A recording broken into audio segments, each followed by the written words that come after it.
રાજકોટમાં ધોરાજીના મોટી મારડ ગામે ખૂની ખેલખેલાયો છે। એક પુરુષ અને એક મહિલાની ઘાતકી હત્યાથી ચકચાર મચ્યો છે।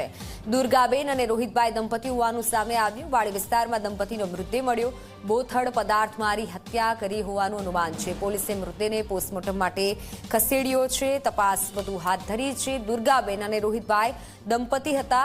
મોટી મારડ ગામમાં ખૂની ખેલખેલાયો છે। હત્યા કરી નખાઈ। વાડી વિસ્તારમાં દંપતીનો મૃતદેહ મળી આવ્યો।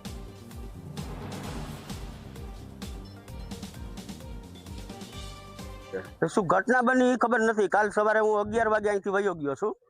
સાંજે એ છોકરીના ફોનમાંથી 6 સાડા 6 વાગે મારા બીજી વાડીના ભાગ્યાવાળાએ મને ફોન કરેલો કે અહીંયા પાવર કપાઈ ગયો છે, આપણી વાડીએ ટીસીમાં છેડો બરી ગયો છે।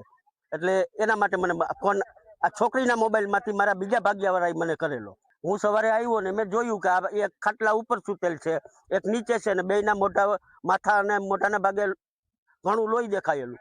મેં મારા અહીંયા જીજાજી બાજુમાં વાવે છે ભાગ્યા, એને કરી। આજુબાજુના બે ખેતરવાળાઓને જાણ કરી અને પછી પોલીસને જાણ કરી।